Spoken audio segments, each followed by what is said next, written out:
नमस्कार दोस्तों। आप देख रहे हैं हिस्ट्रीग्राफी टून, एक ऐसा चैनल जहां हम इतिहास की अनसुनी कहानियां, रोचक फैक्ट्स और रहस्यमयी घटनाओं को आसान और मज़ेदार अंदाज में आपके सामने लाते हैं। आज की हमारी कहानी भी इतिहास के सबसे बड़े रहस्यों में से एक है, टाइटैनिक जहाज का डूबना और टाइटन सबमरीन का उससे जुड़ा कनेक्शन। तो जुड़े रहिए हमारे साथ और डाइव कीजिए इस रोमांचक सफ़र पर। साल 1912 एक ऐसा साल जो इतिहास में हमेशा के लिए दर्ज हो गया। दुनिया का सबसे बड़ा जहाज टाइटैनिक, इसे कहा गया अनसिंकेबल, एक ऐसा जहाज जो कभी डूब नहीं सकता। लेकिन 15 अप्रैल 1912 की रात ये सारे दावे गलत साबित हुए। टाइटैनिक, जो अपने पहले ही सफ़र पर था, अटलांटिक महासागर की गहराइयों में समा गया। और फिर 2023 में एक और ऐसी ही घटना हुई। टाइटन नाम की एक छोटी सी सबमरीन जो टाइटैनिक के मलबे को एक्सप्लोर करने के दौरान ही गायब हो गई। ऐसा क्या कनेक्शन है टाइटैनिक और टाइटन के बीच? चलिए इस कहानी के हर पहलू को विस्तार से समझते हैं। टाइटैनिक को बनाया गया था 20वीं सदी के सबसे बड़ी और लग्जूरियस शिप के तौर पर। इसे व्हाइट स्टार लाइन नाम की कंपनी ने बनवाया था और इसका निर्माण 1909 में शुरू हुआ था। जहाज इतना विशाल और खूबसूरत था कि इसे समंदर का महल भी कहा जाने लगा। इसकी लंबाई लगभग 882 फीट थी और इसका वजन 46,000 टन था। टाइटैनिक में हर तरह की लग्जरी मौजूद थी, जैसे कि grand dining hall, swimming pools, gymnasium, और पहली बार इसमें इलेक्ट्रिसिटी का इस्तेमाल हुआ था। लेकिन इसके साथ ही जहाज का डिज़ाइन ऐसा था कि इसे अनसिंकेबल कहा गया। व्हाइट स्टार लाइन के मालिक जे ब्रूस ने दावा किया था कि टाइटैनिक को कोई ताकत 10 अप्रैल 1912 को टाइटैनिक अपने पहले सफ़र के लिए इंग्लैंड के साउथहैम्पटन पोर्ट से अमेरिका के न्यूयॉर्क के लिए रवाना हुआ।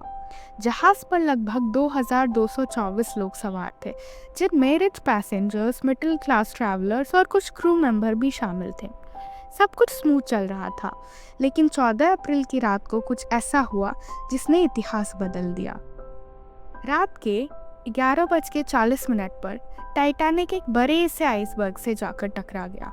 आइसबर्ग इतना बड़ा था कि टाइटैनिक के हल यानी उसके नीचे के हिस्से में छेद हो गया। पानी तेजी से अंदर घुसने लगा और जहाज के डिज़ाइन में एक फ्लॉ था। उसके वाटर टाइट कंपार्टमेंट पूरी तरीके से सील्ड नहीं थे। यह डिज़ाइन फ्लॉ टाइटैनिक के डूबने का कारण बना। टाइटैनिक धीरे धीरे झुकने लगा और आखिरकार 15 अप्रैल की सुबह यह पूरे तरीके से डूब गया। इस हादसे में 1500 से ज़्यादा लोग मारे गए। यह घटना इतिहास की सबसे बड़ी मरीन टाइम ट्रेजेडी में से एक बन गई।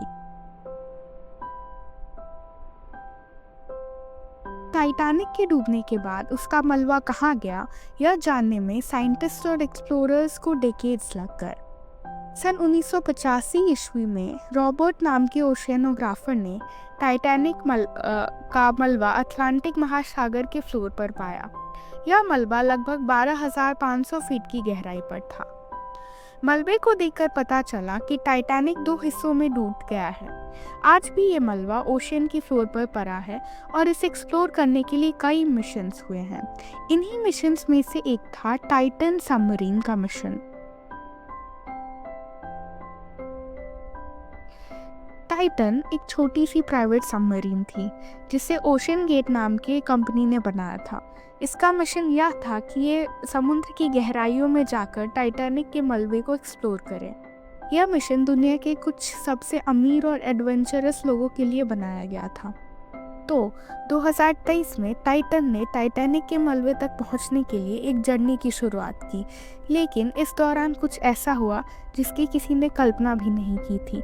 टाइटन कांटेक्ट से बाहर हो गया और कुछ ही घंटों में साइंटिस्ट को पता चला कि सबमरीन इम्प्लोड हो चुकी है, यानी पानी के दबाव के कारण वह पूरी तरीके से टूट चुकी थी।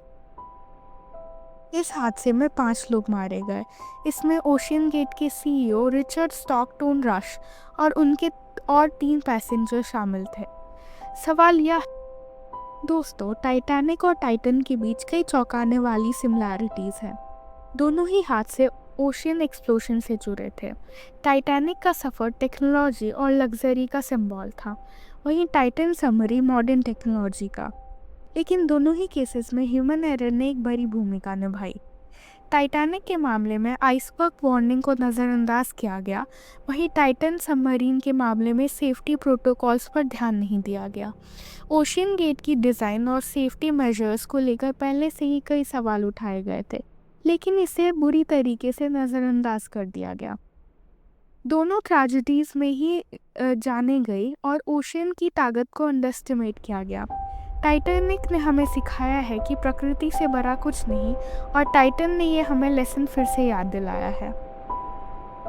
दोस्तों, टाइटैनिक और टाइटन की घटनाएं हमें कई लेसन्स देती है।